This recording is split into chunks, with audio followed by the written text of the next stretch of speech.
Devine here. Nice to be with you. Well, a horrific shooting accident has happened in the USA in which a 9-year-old girl killed her instructor after losing control of an Uzi machine gun at a shooting range in Arizona. You might have seen the mobile phone video of the girl in pink shorts firing the gun. The footage was released by the Mojave County Sheriff's Office. It doesn't include the instant the man dies. Let's just hear a bit of it now. So we can imagine we're on the firing range, sand, scenery surrounded by sand, target in the distance, and she has the gun in her hands with the instructor by her side. No, we have to keep that held in. Otherwise the gun won't fire, okay? The young girl has her back to the camera.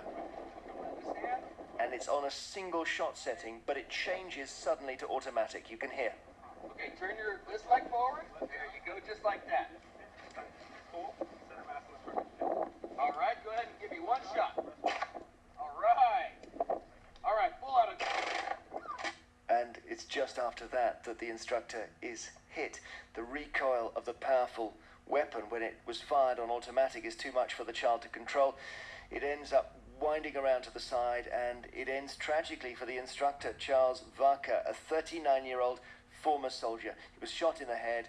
He was airlifted to hospital in Las Vegas, but he died of his injuries. The manager of the shooting range, called Bullets and Burgers, Sam Samado, was asked why on earth a 9-year-old girl was handling an Uzi. A 9-year-old gets an Uzi in her hand when they're within the criteria is 8 years old to shoot firearms. We instruct kids as young as 5 and 22 rifles, and they don't get to handle high firearms, but they're under the supervision of their parents and of our professional range masters. The girl is from New York. She was on holiday with her family when they stopped off so she could try shooting while her parents filmed her. Sam Samado said his staff were experienced, but things have just gone horribly wrong. Really don't know what happened. I mean, our guys are trained to basically hover over people when they're shooting.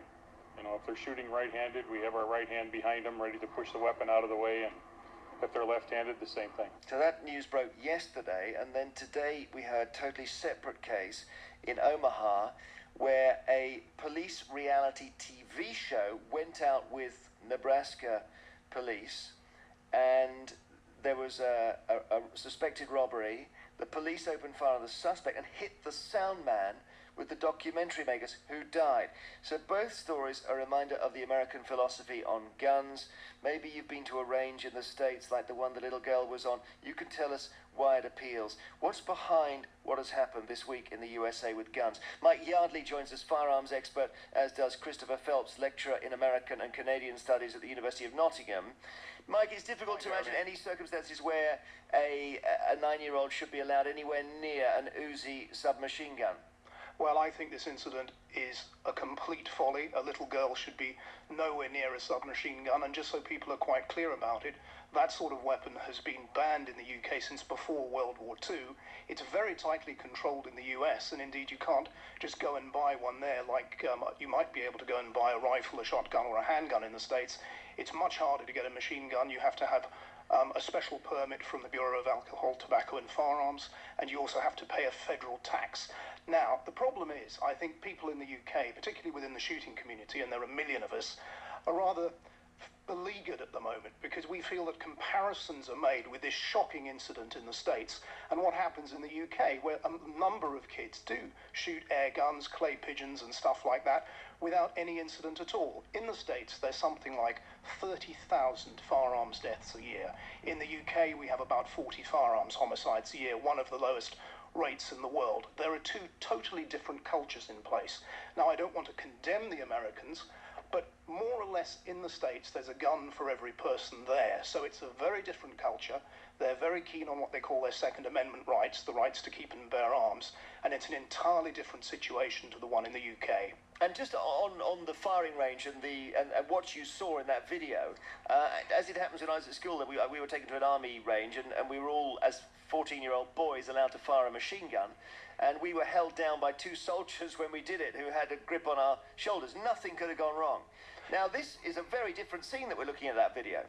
Technically, I think it was extremely foolish looking at it from a professional point of view. I fired this weapon on the Metropolitan Police Forensic Laboratory range in London. It was a weapon that a criminal had and had illegally converted to fire fully automatic, and it arced in a very similar way to the gun in the film. In fact, it went up rather than sideways. An absolute folly that that gun should have been given to a little girl. Christopher Phelps, lecturer in American and Canadian Studies at the University of Nottingham. What do you make of well, not just that story, but also now this one where a documentary maker's shot by the police he's filming?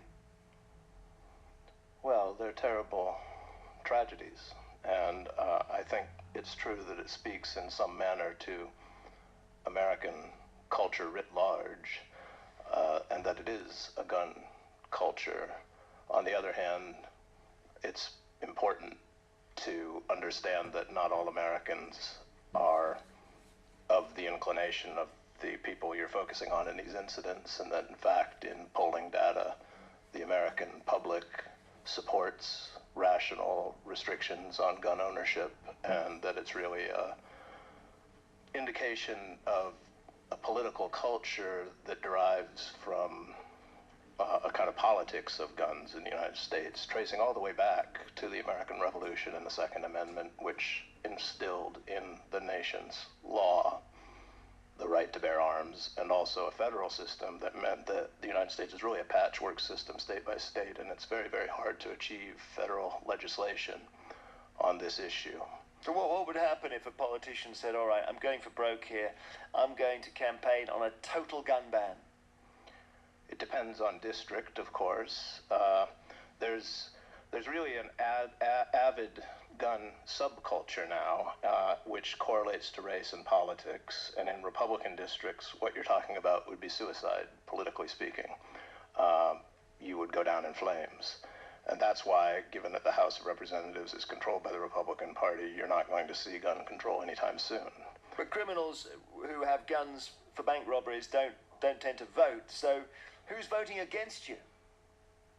The people voting against you are gun owners, sportsmen, military veterans, right-wing organizations, and then Americans in general who, because of the belief that if the state has a monopoly on weaponry, tyranny could result, which traces again all the way back to the colonists' rebellion against English rule. Mike Yardley, are we getting from America our own instinctive reaction is that if you own a gun, you're a loon? Well, you know, I've just had a conversation with the lady in the reception here at the studio I'm in, and she was saying, well, I don't like guns. And I said, well, do you know what? There are an awful lot of people in this county, which is Essex, who go clay pigeon shooting. In fact, I think it's the second most popular participatory sport, perhaps behind golf. In the States, shooting is incredibly popular because, as I made it clear, there's more or less a gun for every person in America. It's not just a question of sport shooting in the US. The issue of defense is very much a deal in America, particularly what they call concealed carry. The Second Amendment, the right to keep and bear arms, is something that people jealously guard. But I think there's another very important question, and that is why in the last couple of years have we seen enormous numbers of assault weapons, so-called black guns, bought in America? And I think that's because of a political polarization that's happened. And there are many millions of American people now who maybe feel disempowered by what's happening in the political system and have reacted, unfortunately, by buying firearms. Now, that is a very curious situation and says something about the US political system, I think, and the way that people are feeling. But it is completely different to the situation in the UK. Could you make any kind of argument to bring the US gun laws over here? Let me try.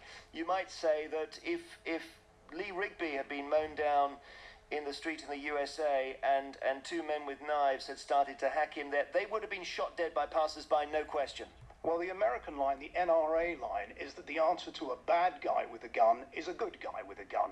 But I think people in the UK are quite happy that you cannot buy firearms at supermarkets. We have carefully controlled firearms ownership in this country. We have very few firearms homicides, very few firearms crimes. They do get a disproportionate amount of media attention, but in fact, our figures are probably just about the best in the world. Thank you very much, Mike Yardley, firearms expert, and Christopher Phelps, lecturer in American and Canadian Studies at the University of Nottingham, joining us from Nottingham studio. Thank you.